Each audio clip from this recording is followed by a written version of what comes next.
Ok.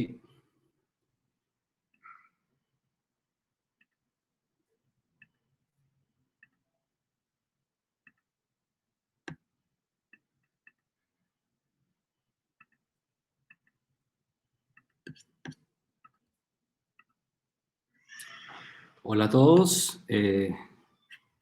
Vamos a dar inicio a nuestro webinar en unos minutos. Bienvenidos. Les habla Raúl González, soy el Chief of Marketing de Kendo. Bienvenidos a este webinar, Perspectivas de Reestructuración de Negocios, que estamos haciendo de la mano con el equipo de Deloitte. Les pido por favor 5 minutos de espera para que el resto de asistentes se puedan conectar, darles un poquito de margen y exactamente en 5 minutos empezamos. Muchas gracias por la paciencia.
A las personas que se están conectando, estamos dando un margen de unos minutos para el resto de asistentes. Empezamos en 2 minutos exactamente.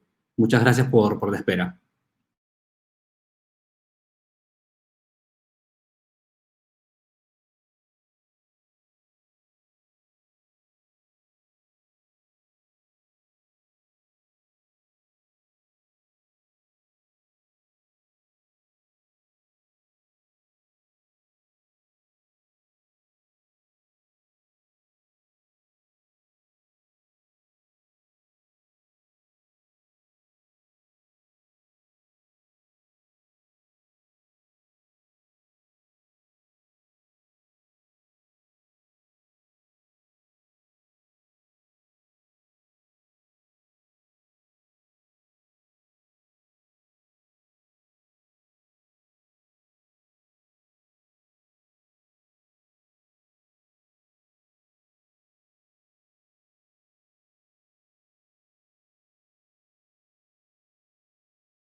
Bueno, ahora sí vamos a dar inicio a nuestro webinar. A ver, un segundito. Bueno, bienvenidos todos. Gracias por participar en este webinar. Gracias por la espera. En este webinar, Perspectivas de Reestructuración de Negocios, que estamos haciendo junto con Deloitte, vamos a hacer bueno, como bien dice el tema del webinar, vamos a conversar sobre reflexiones, ideas y consejos para definir la estrategia y los planes de acción más adecuados para las pymes, a seguir como respuesta a la crisis económica que hoy en día estamos enfrentando en todo el país en general, a nivel global, por la crisis generada en el COVID. Pero vamos a hacer mucho énfasis en cómo desde Latinoamérica podemos enfrentar esta coyuntura. Tenemos como invitado estrella este webinar a José María Sabirón, que es socio responsable de M&A en Deloitte Perú, y tenemos como moderador a Juan Santo Domingo, experto en estrategias de negocio y finanzas corporativas y mercados de capitales, y también es CEO de nuestra compañía de Kendo Corporation. Les recuerdo, bueno, que nosotros Kendo somos una compañía que nuestra misión es acompañar y guiar a las pymes en su camino de desarrollo, crecimiento, bueno, y en esta coyuntura también en sostenimiento de todas las pymes y emprendedores a nivel latinoamericano.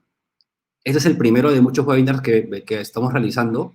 De hecho, vamos a hacer muchos más, siempre apalancados en esta misión nuestra que tenemos de ser un soporte, una guía para las pymes para salir adelante en esta coyuntura y más adelante crecer. Bueno, ahora los dejo con nuestros invitados, con José María y con Juan, para que ya ellos puedan compartir su cámara y puedan iniciar la conversación como previamente hemos coordinado. Bueno, muchas gracias, Raúl. Bienvenidos a todos al webinar organizado por Kendo y con el invitado de lujo de José María Sabirón. También le llamaré en ocasiones Pepe, pero ya prefiero decirlo de manera un poco coloquial, ¿no? La verdad es que es un verdadero lujo contar tanto con Deloitte, que Deloitte es una de las principales firmas de servicios profesionales a nivel mundial, y es uno de los principales asesores en temas de reestructuración también a nivel internacional. Y en particular tenemos a José María Sabirón, que es el socio responsable de M&A, o básicamente pues, todo lo que tiene que ver con el mundo de las transacciones corporativas. Para mí es un lujo especial porque, bueno, yo trabajé con José María, hemos trabajado juntos varios años en España aquí, y digo que es un lujo además porque es un profesional con una experiencia muy importante, tanto en Europa, fundamental en la crisis anterior, que aquí en Latinoamérica no pegó tanto, y yo creo que eso es un valor añadido interesante, luego lo exploraremos más con él, y luego pues también ya muchos años en Perú y también haciendo trabajos prácticamente en todos los países de Latinoamérica, con lo que tiene pues un expertise de ambos lados y experiencias muy interesantes que nos van a contar. Antes de darle la palabra a José María, quisiera un poco, pues, introducir un poquito más lo que empezó diciendo Raúl, ¿no? De cuál es el objetivo del webinar. Ahora mismo, la verdad es que está viendo como se está hablando mucho de la crisis, ¿no? De lo que está ocurriendo. Nosotros aquí queremos añadir, pues, algunas visiones un poco, tal vez, diferentes o complementarias, que también es una de las misiones de Kendo, ¿no? Dentro de toda nuestra estrategia de contenido siempre tratamos de buscar la otra cara de la moneda, que muchas veces, por desgracia, no es la cara que se ve generalmente en los medios de comunicación, por motivos X, en todos los países, y nosotros tratamos de dar siempre una visión un poco complementaria para que también todo el mundo pueda estar mejor informado, ¿no? ¿Y por qué digo esto? Porque derivado de la crisis sanitaria que sufrimos desde hace meses, la actual crisis económica se empezó diciendo ya desde muy inicio por parte de Estados Unidos y luego le siguieron pues prácticamente todos los países, ¿no? Como suele ocurrir, diciendo que esto era una crisis en V y lo que decían en aquel momento era que a día de hoy ya estábamos saliendo y que estas Navidades comíamos el turrón sin ningún problema. Nosotros ya en Kendo, en algunos papeles que escribimos hace tiempo, discrepábamos ampliamente de esta visión. Y creemos que este punto es muy importante porque cómo se puede ayudar a las compañías, a las familias, a nadie a afrontar una crisis si desde los medios más generales y desde los gobiernos se lanzan mensajes políticos sobre, señores, tranquilos, que esta crisis es en V, va a durar 3 trimestres y luego se acabó el problema, ¿no? Y nosotros tenemos la visión y la perspectiva y la realidad, la verdad es que nos está acompañando, por desgracia, nos está acompañando que esto es una crisis mucho más profunda. No solo también lo dice Kendo, lo dice el Fondo Monetario Internacional, que es un organismo bastante serio, y el Fondo Monetario Internacional, entre otros, como el Banco Mundial y otros, pues han venido diciendo que nos enfrentamos a una crisis muy profunda de largo recorrido. Y quiero insistir en esto porque cualquier empresario, cualquier emprendedor, cualquier profesional, cualquier persona, incluso con las finanzas suyas de su familia, si hubiera hecho sus ejercicios de planificación en función a lo que dijeron en general los medios de comunicación, de que esto duraba unos trimestres, pues obviamente la vida se le habrá complicado muchísimo, seguramente, porque habrá tomado todo tipo de decisiones erróneas en base a este dogma popular, ¿no? De ahí que es interesante, y lo mencionaba antes, y ahora la verdad es que tengo que obligarme a callarme, porque como pueden ver, el invitado es José María y yo no paro a hablar. Pero, como les mencionaba, aparte de la visión de Deloitte global de esta situación, también tenemos las experiencias de José María, que también viví yo en la anterior crisis, que fue una crisis muy profunda en Europa y en Estados Unidos, la crisis financiera del 2008, y ahí hay seguramente lecciones muy valiosas, ¿no? Entonces, bueno, sin enrollarme más, voy a dejarle la palabra a nuestro invitado, la verdad, que es quien tiene que hablar el día de hoy. Y primero, pues empezaría por preguntarle, José María, Pepe, ¿cómo veis la evolución reciente y actual en el tejido empresarial en general, en las compañías? ¿Qué estáis viendo? ¿Qué evolución habéis visto? ¿Qué situación actual? Y si hay algún tipo de tendencia en general que podáis ver desde Deloitte. Hola Juan, gracias Raúl y Juan por la introducción y hola a todos, encantado de estar aquí. Pues mira, lo que estamos viendo es un comportamiento súper heterogéneo, ¿no? Al final nosotros lo que estamos categorizando dentro de Deloitte son tres variables principalmente. Una es el tamaño de las compañías, ¿vale? Porque al final en función de ese tamaño van a sortearla de una manera u otra. Otra es el respaldo económico que tienen estas compañías. Y hay una tercera que es importante, que es la industria donde están, ¿no? Tanto en términos de cómo estaba evolucionando la industria y cómo de golpeada está. ¿En qué sentido estamos analizando todas estas variables? Pues al final lo que vemos es que las corporaciones más pequeñas, y yo creo que el tejido empresarial en Perú también, yo creo que le va a ayudar a salir más rápido de la crisis, tienen mucha más flexibilidad, ¿no? Aquí hay mucha MIPE y al final esa flexibilidad lo que te permite muchas veces es ajustar mucho los salarios y ajustar de una manera medianamente rápida tu estrategia y tu P&L, ¿no? Al final es fácil decirle a tus dos trabajadores, oye, pues no vengáis y veamos cómo lo podemos ir solucionando hasta que solucionemos el problema. Las grandes corporaciones no tienen la flexibilidad de tomar este tipo de decisiones, pero probablemente tengan la palanca financiera o el músculo financiero para aguantar de una manera más o menos solvente siempre y cuando su industria no haya sido tan golpeada. Al final, el problema que estamos viendo y que es el que vemos en todas las crisis y o en la mayoría de economías es que los que más van a sufrir son las medianas empresas, ¿vale? Porque al final son en medio porque no tienen ni la flexibilidad de unos ni el músculo financiero de otro.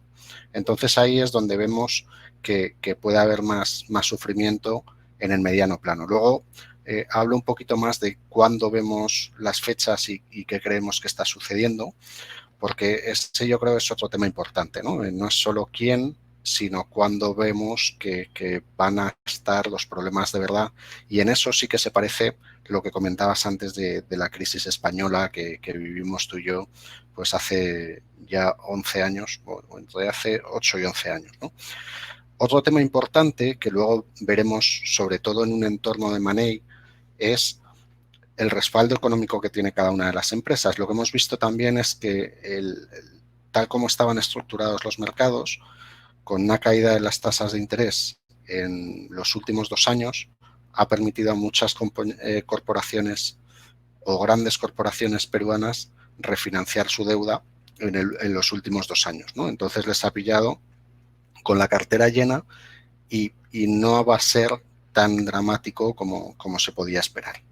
Y finalmente, otro tema que no es menor es la industria, ¿no? Lo que nos viene a la cabeza a todos son las industrias que más están sufriendo, con una crisis severa y con una recuperación muy lenta, como puede ser la industria de turismo. Al final yo creo que ahí, el otro día hablábamos con unos compañeros que trabajan mucho en el sector hotelero, pues al final lo que vemos ahí es que es un sector complicado, ¿no? Y que al final va a ser una recuperación muy lenta, en el sentido de que en Lima tienes el negocio hotelero tiene principalmente la parte de negocio o la parte recreacional.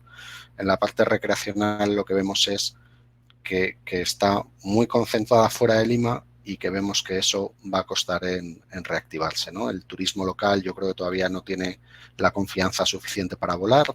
Entonces yo creo que los métodos con los que está contrarrestando la industria hotelera, que al final es alquilar las habitaciones pues a las empresas o a gente que viene repatriada, pues es totalmente insuficiente, ¿no? A unas tarifas mucho más bajas además que es lo habitual.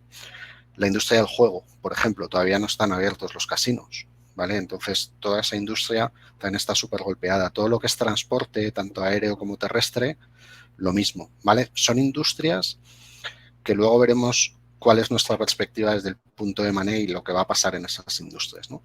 Luego tenemos otra industria que también fue muy golpeada y que poco a poco, dada su flexibilidad y que son industrias con menos carga laboral, sí que han tenido algo más de flexibilidad, que es toda la industria de restauración, grifos, etcétera, que poco a poco han tenido una caída significativa, pero poco a poco se van recuperando. Luego hay industrias que no han tenido como una caída muy significativa, como puede ser logística, incluso hay algunas se han aprovechado un poco de los vacíos que ha habido en la industria, y luego están los menos impactados o incluso que les ha ido hasta mejor, ¿vale? Que es todo el tema de consumo masivo, siempre y cuando su canal de venta no fuera Horeca o el canal de agro, que en gran medida se ha comportado bien, ¿no? Dependiendo de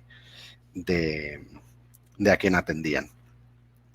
En cuanto a perspectivas, que era la segunda parte de la pregunta, y yo creo que ahí es un poco la incertidumbre que tenemos todo, ¿no? Y lo que estamos hablando mucho a nivel corporativo dentro de la firma, es que los grandes líderes al final tienen que saber liderar bajo la incertidumbre, que es lo más difícil, ¿vale? Y al final, ¿dónde estamos viendo la incertidumbre? En que no sabemos cuándo va a venir el golpe más fuerte, ¿no? ¿Por qué? Porque realmente tenemos a la economía como a las personas, ¿no? Con un respirador, o sea, con un respirador artificial donde se han inyectado un montón de medidas. Tenemos Reactiva Perú, tenemos MIPE, o sea, estas medidas están muy bien. Yo creo que lo que van a ayudar parcialmente es, igual que teníamos en el tema sanitario, van a ayudar a aplanar la curva, a que no todas las compañías caigan a la vez, sino que poco a poco se van a ir cayendo, pero sí que es verdad que va a llegar un momento en el año que viene, que esperamos que sea entre el primer Q y el segundo Q, donde muchas compañías van a volver a su actividad, van a creer que los niveles de consumo normales van a ser cercanos al 100%, a lo que teníamos en el pasado, y van a ver que el problema realmente no era su compañía, sino que era el modelo de negocio que traían antiguamente, que no han sabido readaptarlo, y que realmente se les junta el problema de negocio con el problema de liquidez, ¿vale? Que eso luego lo hablaremos también un poquito más en detalle. Entonces, yo creo que los líderes actuales de las compañías, lo que estamos hablando con nuestros clientes y tratando de ayudarles, es a navegar en la incertidumbre con información, pero también siendo conscientes, y lo hablábamos antes de la llamada, de que pueden pasar muchísimas cosas. Entre ellas, que la recuperación de consumo esperamos que va a ser lenta. Yo creo que hay industrias que en 2022 no van a estar en los mismos niveles. Y en segundo lugar, que puede haber nuevas olas de contagio, igual que las que está habiendo ahora en Europa, ¿no? Entonces, yo creo que es importante que todos los gerentes de las compañías sean muy conscientes realmente de que tenemos que estar preparados para lo peor y cómo podemos ayudar a nuestras compañías a estar preparadas, ¿no? Sí. Oye, muchas gracias. La verdad es que has tocado muchos puntos interesantes que ahora me gustaría retomar y profundizar, porque has como hecho un gran barrido de lo que creemos efectivamente que son los temas críticos, ¿no? Algunas de las palancas. Me gustaría complementar como una pequeña parte y luego entro en profundizar en alguno de los temas. Juan, perdón, interrumpa, pero les recuerdo a los asistentes que pueden ir haciendo sus preguntas a través del chat o a través de la opción preguntas. Y los últimos 15 minutos de la conversación, tanto Juan como Pepe van a poder responder sus consultas. Esperemos que a todas ellas. Muchas gracias. Por favor, Juan, puedes continuar. Sí, muchas gracias, Raúl. Sí, complementando un poco lo que decía Pepe, en una visión también de Latinoamérica, o sea, ¿cuál es la tesis que nosotros en Kendo manejábamos? Y también es un tema un poco de sentido común, ¿no? De por qué esto no es un tema de nube. Primero, se puso mucha esperanza en la vacuna, ¿no? Y a pesar de que se están saltando en Estados Unidos y en otros países los protocolos de aprobación, lo cual la verdad es que es bastante peligroso, ¿no? Porque podemos salir con unas vacunas y dentro de 3 años pues te nace un tercer ojo o algo. Lo digo un poco de broma, pero no es ninguna broma, ¿no? Y luego nos estamos encontrando como Roche y algunas farmacéuticas que se saltaron los procesos con animales cuando han ido directamente a humanos, se han encontrado la semana pasada con diferentes problemas y han tenido que abortar diferentes programas de vacunas. Entonces, correr como se estaba intentando, pues al final no es tan fácil, ¿no? Y se está viendo que el tema de la vacuna, pues tarda en llegar, ¿no? Sumado a las segundas olas o terceras olas que comentaba José María, que tiene toda la razón. Y luego, al final, una forma muy sencilla de ver la crisis a la que nos enfrentamos es que así como Estados Unidos es un país que tradicionalmente ha sabido salir de las crisis por su consumo interno, por su modelo capitalista de consumo y por su modelo de endeudamiento con tarjeta, etc., y su demanda interna siempre les ha ayudado más que otros países. Latinoamérica en realidad es un conjunto de países en general exportadores con un nivel de consumo interno lógicamente mucho más débil, ¿no? Pues minería, pues pesca, pues agro, todo tipo de productos y generalmente también productos más básicos, ¿no? Y ningún país se va a recuperar hasta que la contraparte, creo que esto es un problema de oferta y demanda, hasta que la contraparte esté bien. En Latinoamérica se están dañando todas las compañías a procesos acelerados y está ocurriendo lo mismo en Europa y está ocurriendo menos en China, que la verdad es que, bueno, ellos han salido antes de la crisis. Bueno, curiosidad, ¿no? Casualidad, pues ahí salió el virus, pues ya están listos. Pero en tanto en cuanto la contraparte no esté perfectamente preparada para comprar, no va a vender uno, es decir, que el vendedor y el comprador están dañados, eso va para largo, ¿vale? A nivel operativo y como para tratando de dar una visión de la tesis de Kendo bastante de sentido común, como digo, ¿no? Dicho esto, que era para complementar lo que ha dicho José María, me gustaría ya entrar en uno de los puntos que he dicho que yo creo que son fundamentales desde dos ópticas. El famoso financiamiento. José María ha hablado de las medidas de apoyo gubernamentales y luego nos encontramos generalmente con dos patas, ¿no? La pata tradicional de financiamiento bancario, que le voy a dejar a José María que lo desarrolle, porque desgraciadamente, una vez más, en la prensa no está saliendo en general, en casi todos los países, la realidad de lo que se viene en el sector bancario. No en Latinoamérica, sino en Europa y en Estados Unidos ya está ocurriendo. Los grandes bancos del mundo, Citigroup, Wells Fargo, todos los que tienen banca retail de préstamos a la gente y a las compañías están sufriendo a niveles de la crisis del 2008 prácticamente, ¿no? Y eso ya ahora José María va a entrar un poco más a hablar de la casuística actual. Y el otro tema que ya le lanzo a José María es, hay otro instrumento que generalmente las compañías no suelen acudir, lamentablemente por desconocimiento, lo cual es terrible, que es el capital privado. Es decir, esos inversores que lo que hacen es financiar a compañías invirtiendo en el capital y jugándose su plata a riesgo. Ahí en realidad hay bastante poca actividad comparada con otros países. Es verdad que hay menos fondos de inversión, pero uno de los principales retos y una de las principales casuísticas es que gran parte de las pymes desconocen este mecanismo. Lo desconocen. Y hay muchísimas compañías muy buenas y que encajarían perfectamente con el perfil de estos inversores, pero hay un gap de información, lo cual es triste, ¿no? Porque si tú no conoces todas las opciones que tú tienes en tu mano para salir de una crisis, mal empieza la cosa, ¿no? Entonces, bueno, José María, me gustaría un poco que comentaras las perspectivas de ambos lados, ¿no? Cómo estáis viendo hoy y sobre todo a futuro los dos mecanismos de financiación, el del capital a través de los fondos y también particularmente el de la banca. Difícil. No, bueno, Mójate, al final, mójate, Pepe. bueno, al final lo que vimos hace pues 12 años o 13 años en España, cuando llegó la crisis del 2008, lo primero que vimos es que lo primero, son crisis muy distintas, ¿no? En España lo que se vivió en Europa, que no se vivió aquí, fue una crisis financiera, ¿vale? Al final, en principio, no había una crisis de consumo, aquí se viene una crisis global, ¿no? De demanda y de oferta, de los dos.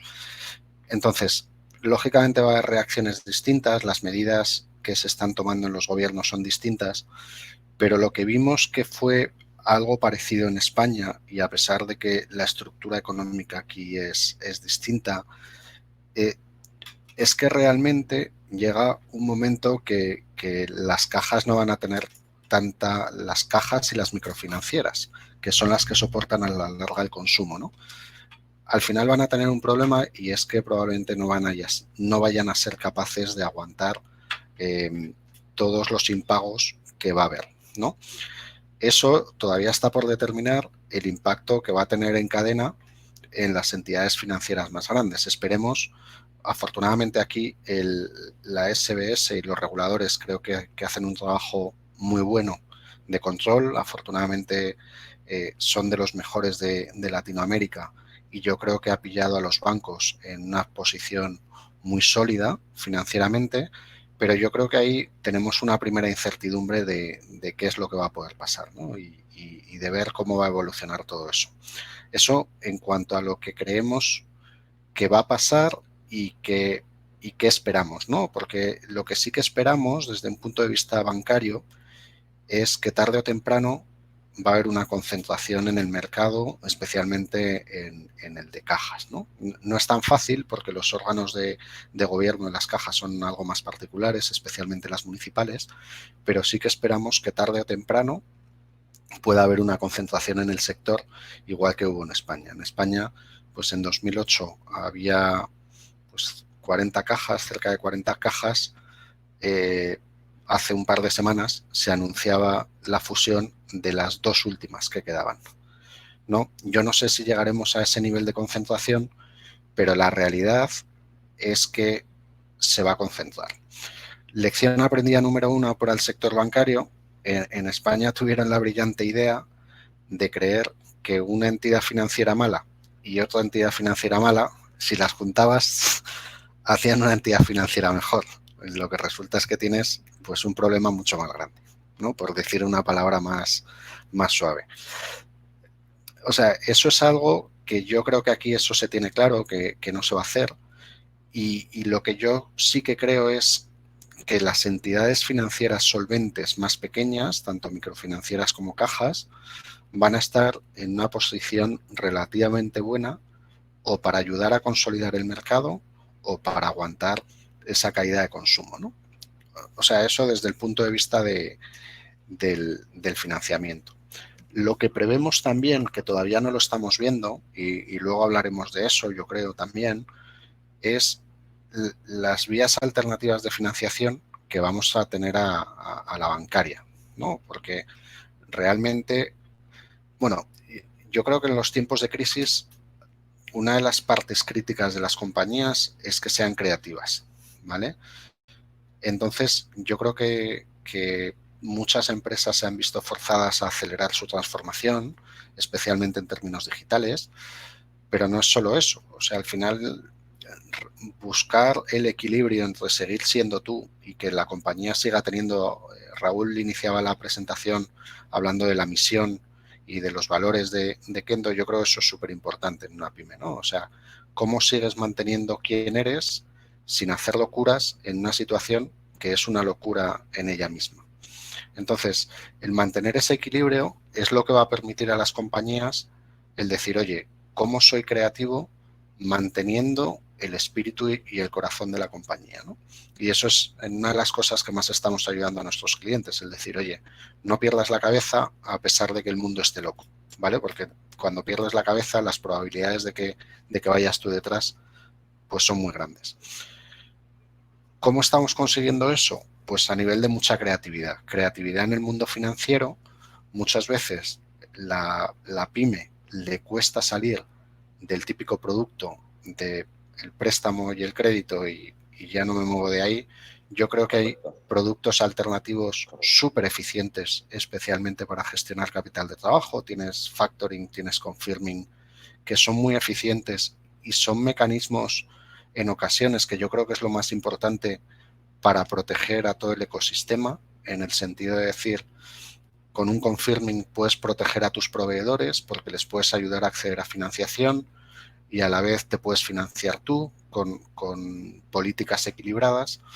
Y luego, además de eso, la parte de creatividad te puede acceder o te puede ayudar a acceder a vías alternativas de financiación. ¿En qué estamos ayudando también a nuestros clientes? A definir su estrategia, ¿vale? ¿En qué sentido? De decir, oye, es que, ¿por qué esta línea de negocio que te empeñas en mantener y no te está dando nada de contribución? Porque incluso nos hemos encontrado que hay compañías que tienen líneas de negocio con márgenes de contribución negativos y se empeñan en mantenerla. Entonces, al final, lo que te toca decir es que igual tu línea de negocio no es rentable para ti, pero se la puedes vender a alguien que por temas de cuota de mercado le puede interesar esa línea de negocio. ¿Por qué no se la vendes? Igual que líneas de negocio, estamos viendo marcas, estamos viendo real estate y yo creo que ahí hay un tema importante que también comentaremos luego.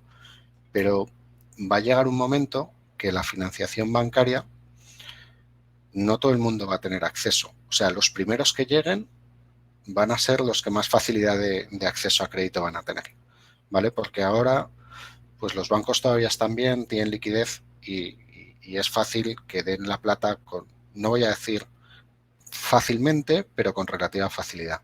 Yo creo que hay que aprovechar ese momento y dar un paso antes que nadie para tratar de hacer eso. ¿Y eso por qué surge? Porque igual sucede cuando tú estás tratando de desinvertir en activos o incluso las partes creativas pueden llevar a crear joint ventures. A mí se me ocurre, pues por ejemplo, el sector turístico. Pues una buena manera es al final, joder, pues si yo tengo una compañía mediana y mi competidor es una compañía mediana, pues al final podemos conseguir entre los dos una compañía más eficiente. ¿Renuncias a parte de control de la compañía? Pues desde luego. Pero también lo que estás haciendo es salvar la compañía y salvar un montón de puestos de trabajo, que yo creo que al final todo emprendedor es una de las cosas que más le preocupa a la larga, ¿no? Y que es de las cosas menos valoradas en la sociedad, pero que al final es igual de importante. Y la opción que muchas veces es también viable, que yo creo también es la que comentaba Juan, al final puede ser incorporar un socio financiero que no quiera meterse a gestionar el negocio porque no sabe de la operación, pero que pueda ayudarte con una inyección de capital que te pueda servir o para cubrir capital de trabajo o para hacer planes de expansión o para cualquier otro mecanismo que te pueda ayudar a salvar el negocio. Muchas gracias, Pepe. Sí, efectivamente, yo creo que has tocado puntos clave y, de hecho, has abierto un gran abanico de opciones no tan recurrentes, o sea, no tan tradicionales, ¿no? Aunque no todas las pymes probablemente son conocedoras, donde generalmente la línea de crédito y el préstamo sin garantía o con garantía es lo más habitual, pero factoring y otro tipo de líneas de capital circulante, contra inventario, etc. Hay un montón de alternativas y, además, hay un montón de nuevos prestamistas, digamos, o jugadores fuera de la banca, ¿no? Le puedes llamar fintech o incluso fondos privados, ¿no? O sea, cada vez hay más jugadores que te pueden proveer de esa financiación. Yo, antes de pasar a la siguiente, también me gustaría como hacer ahí una pequeña adición a lo que ha contado José María, ¿no? Efectivamente, nosotros en Kendo creemos lo mismo, es decir, el crédito se va a empezar a reducir de una manera significativa y los bancos, como dije al inicio, ya están empezando a sufrir. Pero para que todos nuestros invitados lo entiendan, lo voy a poner como de una manera sencilla, una cosa que se hizo en la crisis anterior y que se hace en esta, ¿no? Es decir, en cuanto se ve que hay una situación complicada, en casi todos los países, y todos los que yo conozco se ha hecho, incluyendo Estados Unidos, incluyendo Europa, incluyendo Perú y Colombia y otros países de Latinoamérica, es que de una manera casi conjunta, ¿no? Pues los reguladores flexibilizan los criterios, por decirlo de alguna manera simple, de contabilización de los beneficios o pérdidas de los préstamos. Que dicho un poco hacia lo bruto es que tú coges la basura y la metes debajo de la alfombra. Entonces, ahora mismo los estados financieros de casi las entidades financieras de casi toda Latinoamérica, porque no me la quiero jugar, de Estados Unidos con seguridad, de Europa y de Perú con seguridad, no están reflejando la imagen fiel. Entonces, no comparas peras con peras y comparas lo que está ocurriendo con el año anterior. Porque han cambiado las reglas, pero en algún momento, y han dicho que más o menos podría ser por enero, a lo mejor un poco más tarde, ya pasó en la crisis anterior, ellos esperando que esto repunte antes, donde probablemente se equivoquen o no, ellos juegan a que en cuanto esto empieza a repuntar, vuelven a regularizar el método de contabilización y que no se note la trampa, ¿vale? Pero la realidad es que se están escondiendo las pérdidas debajo de la alfombra y no se ven los balances que en realidad los bancos tienen mucha menos capacidad de dar crédito de la que aparece en sus libros, si, insisto, si lo comparamos de manera homogénea año contra año o con otros países.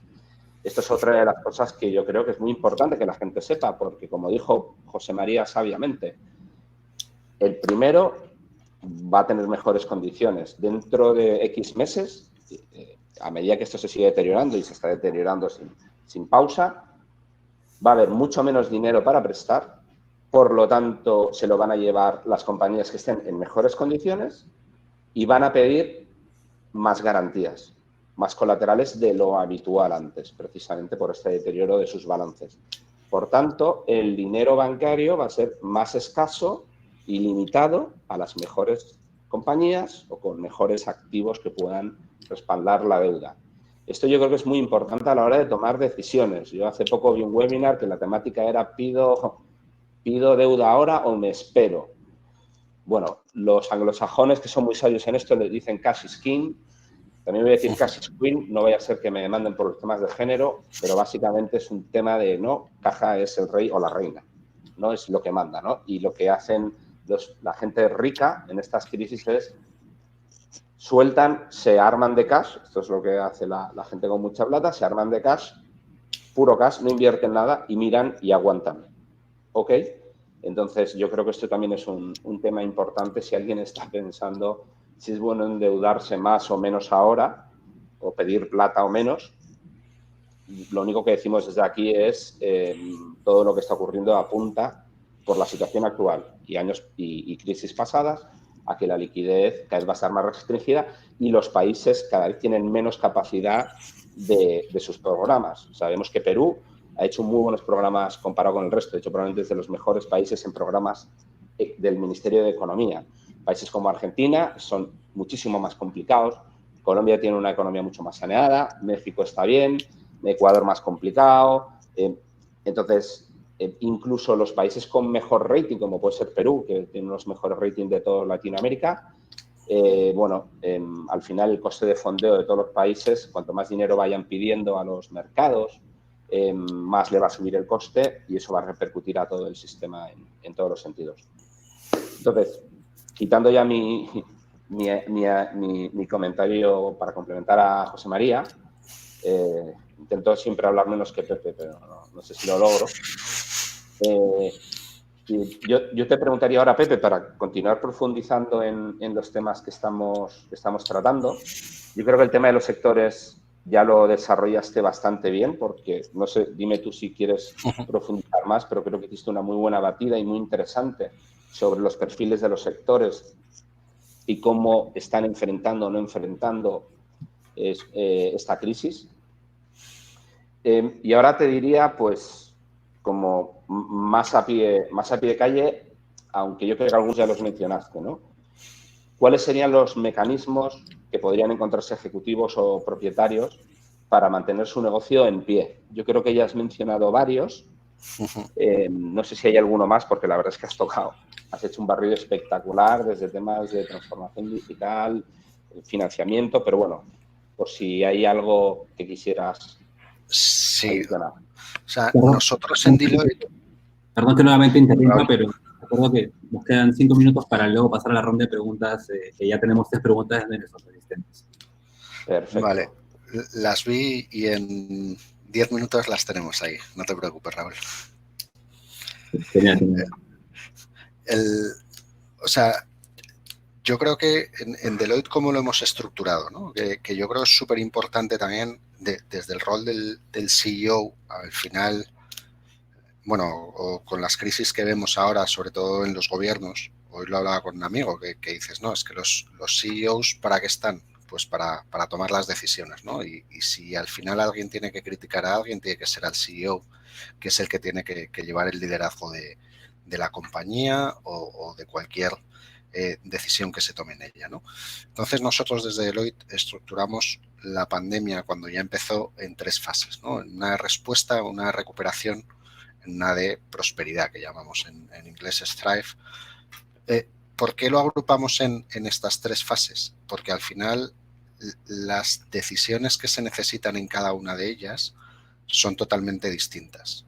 Como decías antes, en esa primera respuesta, yo creo con la extensión de la pandemia y con todas las ayudas que se han metido, ahora no se sabe si ya estamos todavía en la de respuesta o estamos con un pie en la de respuesta y en una en la de recuperación.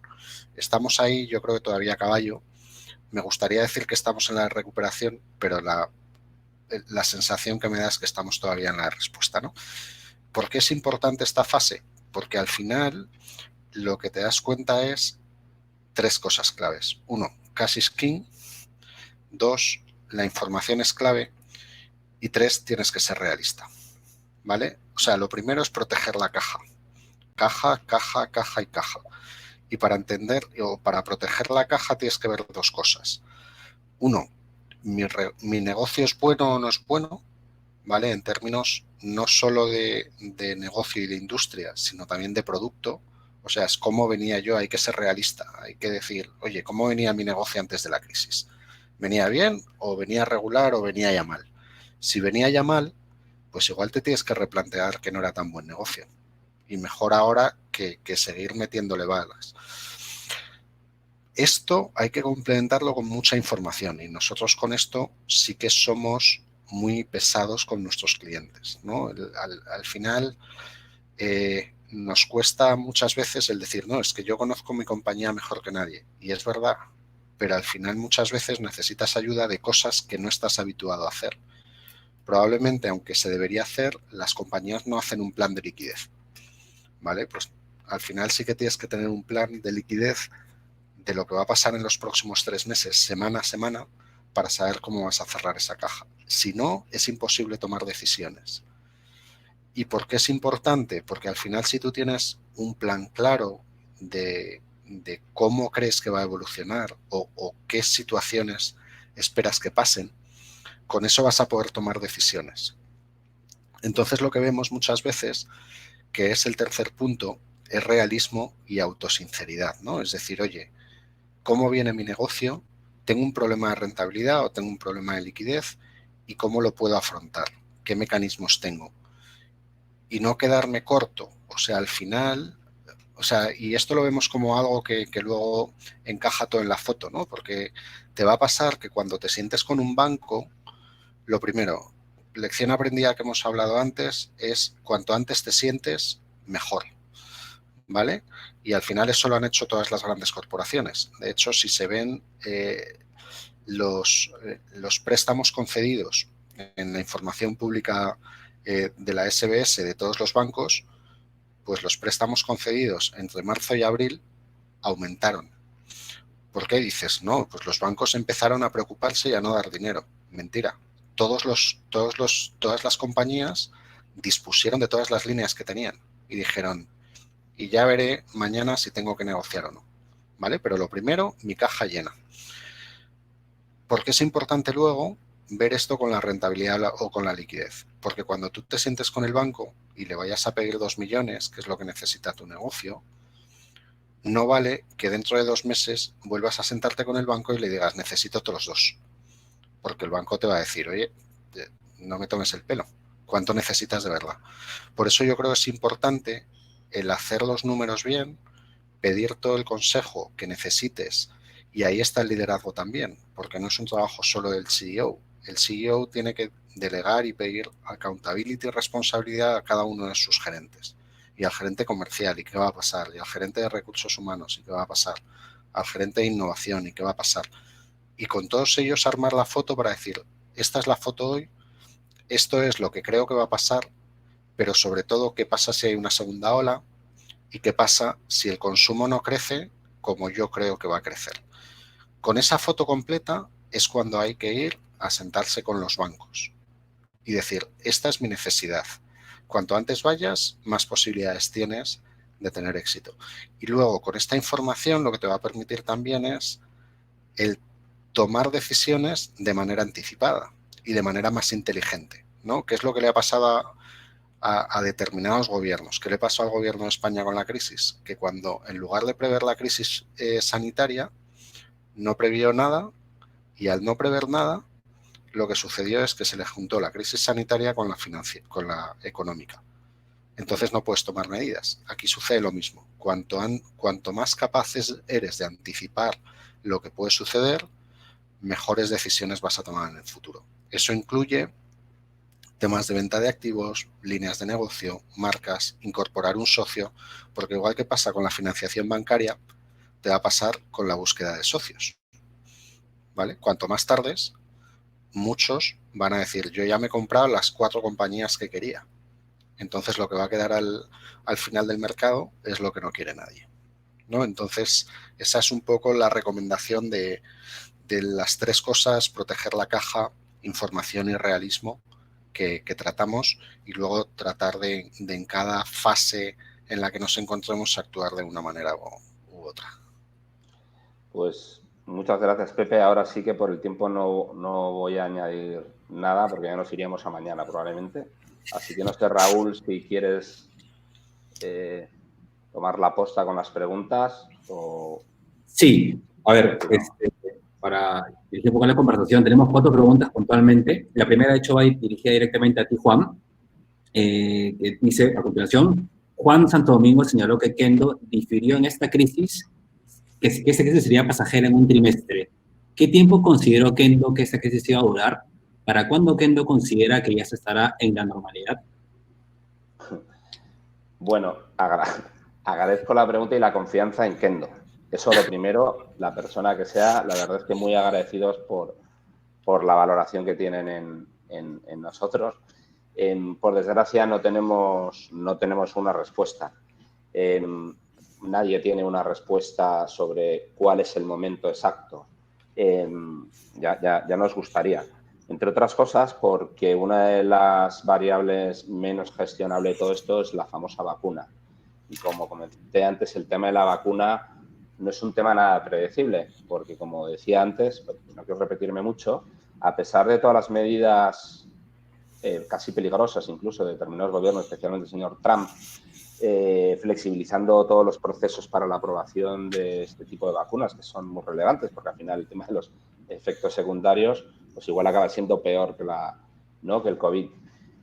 Y eso se está demostrando que a pesar de todos los atajos que se está poniendo, y se está poniendo una cantidad de plata que no tiene precedentes en la historia a nivel mundial, hay una carrera por la vacuna en todos los gobiernos de todos los países, a pesar de eso, han salido algunas noticias de que estamos cerca, muchísimas farmacéuticas, pero luego siempre viene la noticia de no, al final, en cuanto llega la parte de pruebas en humanos, surgen problemas que no son menores y les hace abortar incluso algunos programas, ¿no?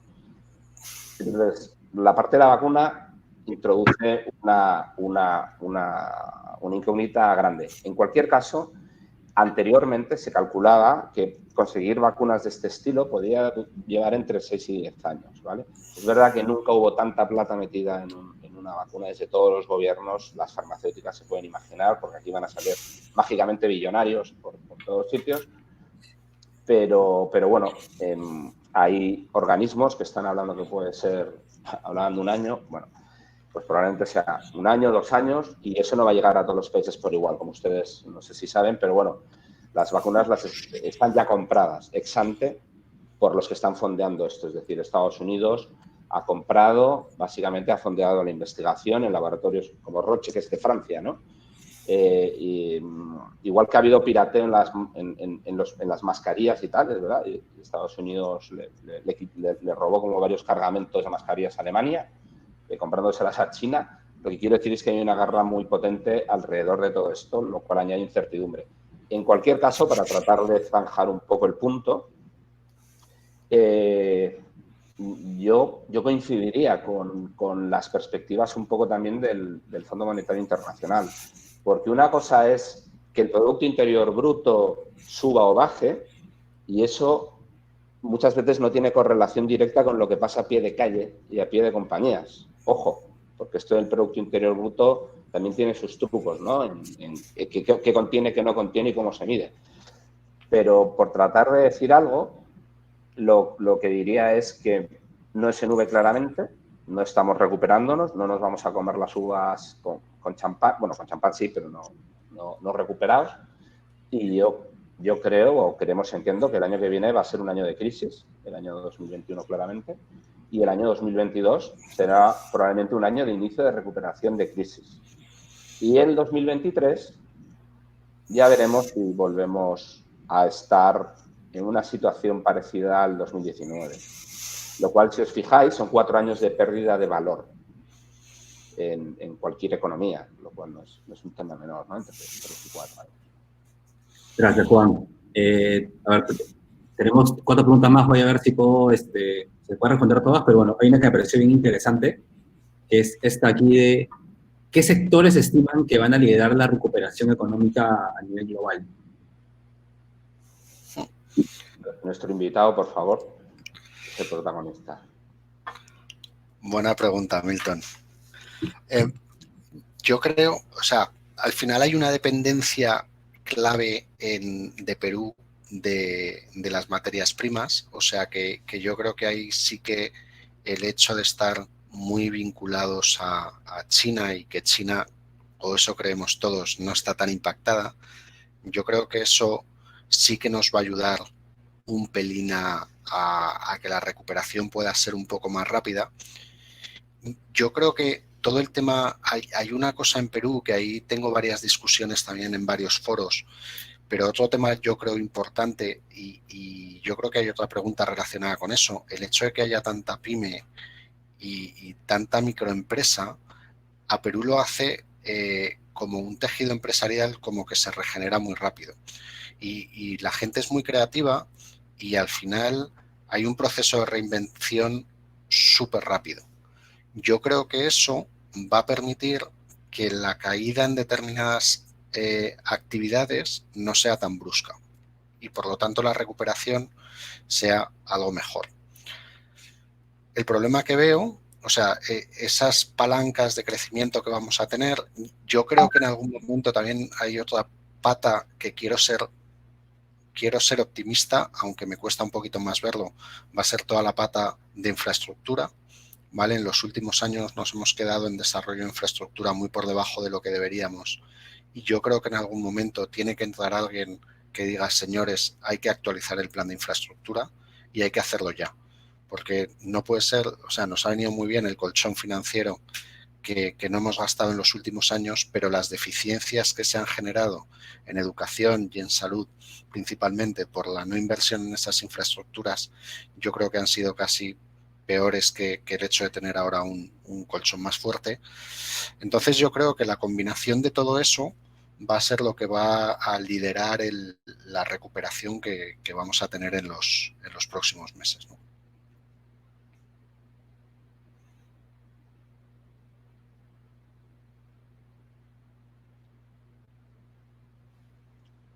Raúl, ¿are you alive? Y no digo en directo, me refiero vivo. Perdón, estaba hablando con el micro apagado, perdón. A ver, una pregunta, gracias por la respuesta. Una pregunta de Luis Alberto Martel, que es interesante, es ¿qué expectativas tienen para el distrés del mercado de fusiones y adquisiciones para el 2021, particularmente en Perú, pero creo que lo podemos extender para Latinoamérica? ¿Y qué sectores consideran que va a ser el core de este mercado? Bueno, ahí te digo, 2021, o sea, 2020 está siendo un año muy particular por una razón. y lo hago como preámbulo a lo que esperamos para el 2021. El 2020, el problema que tiene es que ha tenido las fronteras cerradas y la escasez de vuelos comerciales lo que impide es hacer management presentation o site visits a la hora de comprar activos por inversionistas internacionales, que son los que estaban más cómodos entrando en el país. Eso yo creo que ha retrasado un montón de compañías que sí que estaban en una posición buena para hacer una transacción. Eso se va a retrasar probablemente para finales del 20 y el 2021, pero sin embargo este retraso ha encajado muy mal de tiempo. ¿Por qué? Porque en marzo de 2021 entra la ley de control de fusiones, que se viene retrasando desde hace un par de años, y había muchas compañías que estaban viendo cómo podían transarse, pero que al final se va a retrasar. Y luego hay otro tema que en los mercados internacionales está visto como muy negativo, que es la celebración de elecciones. ¿Vale? Que esto todos los años que hay elecciones, pues la actividad de money pues siempre se reduce entre un 15 y un 20% porque la gente pues no sabe lo que va a suceder, ¿no? Aparte de eso, si vamos a la parte de distress M&A específico, ¿vale? Que yo creo que sí que está enmarcado en todo ese M&A, lo que vemos ahí es que va a haber en la mayoría de industrias que comentábamos al principio como ganadores y vencidos en muchos de ellos. Entonces, yo creo que va a haber transacciones dependiendo de las industrias y dependiendo del respaldo económico. Entonces, ¿va a haber concentración de determinados sectores? Sí. ¿Dónde creemos que va a haber concentración? Pues va a haber concentración en el sector financiero y en los sectores más impactados. Turismo, transporte, hotelería, hostelería, real estate, porque al final es un mecanismo de generar liquidez que a corto plazo no tiene resultado y al final puedes seguir apalancando la empresa sin problema. Y luego, dos industrias que tradicionalmente, aunque no estén impactadas, pero que siempre hay movimiento en entornos de crisis, es la de consumo masivo, que siempre la gente tiende a rediseñar su estrategia, ya es invertir en marcas o en líneas de negocio. Y luego hay una que yo creo que por el propio proceso no va a parar ya en los próximos años, que es todo el tema digital y de tecnología, ¿no? Que ese sí que está súper movido, todo el tema de fintech, yo creo que va a haber mucha transacción. Ciberseguridad, yo creo que hay muchas compañías que han visto muchas carencias con esta crisis y yo creo que ahí todos o gran parte de los negocios se han reinventado y ahí va a haber muy buenas oportunidades de inversión. Buenísimo. Gracias, Pepe. ¿De tu lado, Juan, algo que agregar? No, la verdad es que Pepe lo explica tan ordenadamente y con tanto detalle que no me deja espacio generalmente decir nada inteligente. Entonces, que hablo mucho, ¿no? Me quieres decir. Que hablo mucho. No. Que no me dejas con mucho hueco para decir algo que aporte. Así que prefiero más rápido la pregunta. Sí, la verdad, tenemos un par de preguntas más, pero creo que ya el tiempo nos va en contra y no me gustaría dejar la respuesta a medias. Pero igual a los que nos han escrito, vamos a enviarles las respuestas a su correo electrónico. No se preocupen, no se van a quedar sin respuesta. Es parte del compromiso que tenemos en Kendo de cara a este webinar. Y nada, solo me queda agradecerles primero a los asistentes por haberse conectado a este webinar de Kendo. Gracias por confiar en nosotros, por participar aquí. También a nuestro invitado, a José María, muchas gracias. Ha sido en verdad muy ilustrativo y muy clara todas las explicaciones que has dado. También a ti, Juan, gracias por hacer de moderador y también explicarnos muchas cosas que eran importantes y creo que también las preguntas que los invitados han ido, o que los asistentes, perdón, han ido desarrollando al final da cuenta de que hay un interés importante en estos temas, ¿no? Y nada, para cerrar, los invito igual a todos a seguirnos en nuestras redes sociales, en LinkedIn, en Facebook, Twitter, Instagram y YouTube. En todos nos encuentran como Kendo Corporation y ahí van a poder acceder, de hecho, a todos los contenidos que compartimos semanalmente. Van a poder enterarse de nuevos webinars que vamos a organizar. De hecho, se vienen muchos más. Este es el primero de muchos más. Y también en nuestro canal de YouTube, específicamente van a encontrar estos videos que tenemos aquí van a estar grabados ahí para que los puedan consumir con calma, desde la comodidad de su casa, oficina, donde quieran. Entonces, nuevamente, muchas gracias a todos y nos encontramos en una próxima oportunidad. Muchas gracias. Muchas gracias, Pepe. Muchas gracias, Raúl, Juan, y oyentes. Raúl. Muchas gracias. Gracias a todos. Cuídense mucho. Buenas noches. Hasta luego. Chao.